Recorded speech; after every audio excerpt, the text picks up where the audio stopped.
Hello दोस्तों।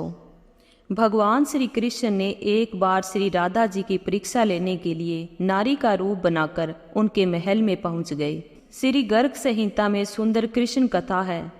शाम को श्री राधा जी अपने राज मंदिर के वन में सखियों संग टहल रही थी। तभी बगीचे के द्वार के पास मणिमंडप में एक अनजान पर बेहद सुंदर लड़की को खड़े देखा।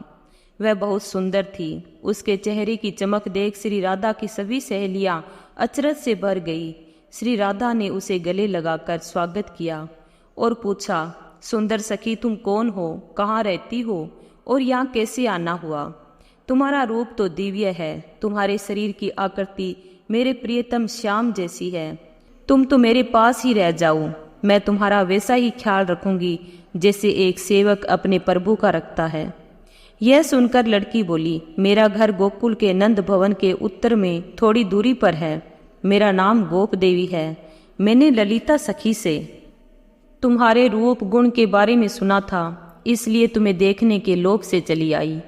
थोड़ी ही देर में गोप देवी श्री राधा और बाकी सखियों के साथ घुल मिलकर गेंद खेलने और गीत गाने के बाद बोली, मैं दूर रहती हूँ, रास्ते में रात न हो जाए, इसलिए मैं अब जाती हूँ। उसके जाने की बात सुन श्री राधा की आंखों में आंसू बहने लगे और श्री राधा रानी पसीने में भीग गई।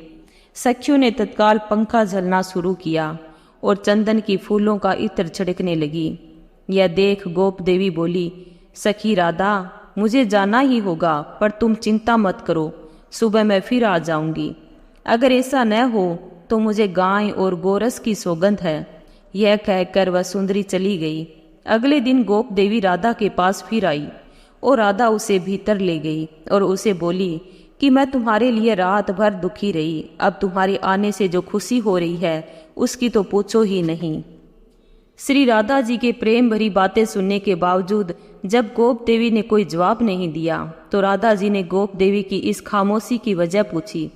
तब गोप देवी बोली, आज मैं दही बेचने निकली। संकरी गलियों के बीच नंद के श्याम ने मुझे रास्ते में रोक लिया और लाज शर्म ताक पर रख दी। मेरा हाथ पकड़ बोला, मेरे को दही दान में दो। मैंने नहीं दिया और डांट लगाई कि मैं तुम्हें दही तो बिल्कुल न दूंगी। लेकिन कृष्ण ने लपक कर मेरी मटकी उतारी और मटकी को फोड़कर दही खाने के बाद मेरी चुनरी उतार दी और गोवर्धन की ओर चल दिया।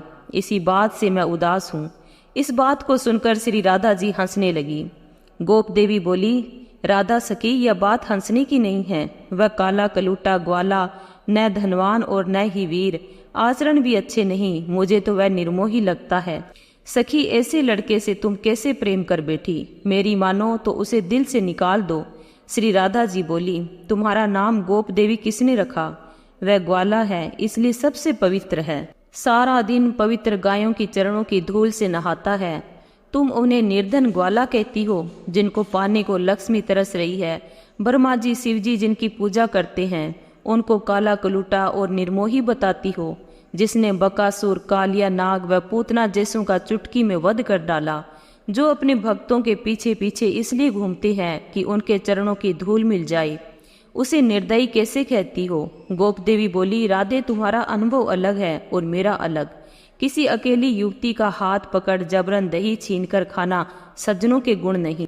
श्री राधा जी ने कहा, इतनी सुंदर होकर भी उनके प्रेम को नहीं समझ सकी, बड़ी अभागिन है। यह तो तेरा सौभाग्य था, पर तुमने उसको गलत समझा। गोप देवी बोली, अच्छा, तो मैं अपना सौभाग्य समझ के क्या सम्मान भंग करती? अब तो बात बढ़ गई थी।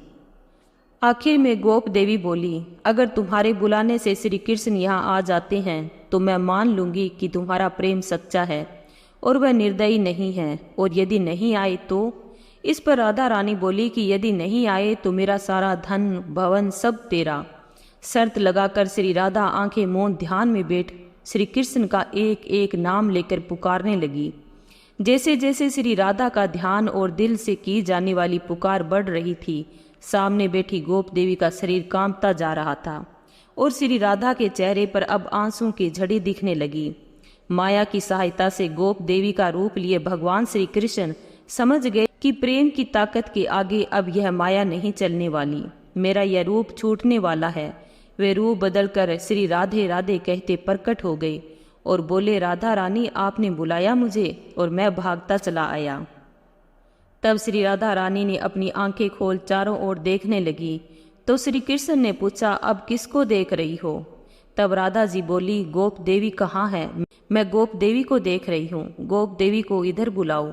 श्री कृष्ण बोले, जब मैं आ रहा था तो कोई जा रही थी, कौन थी वो?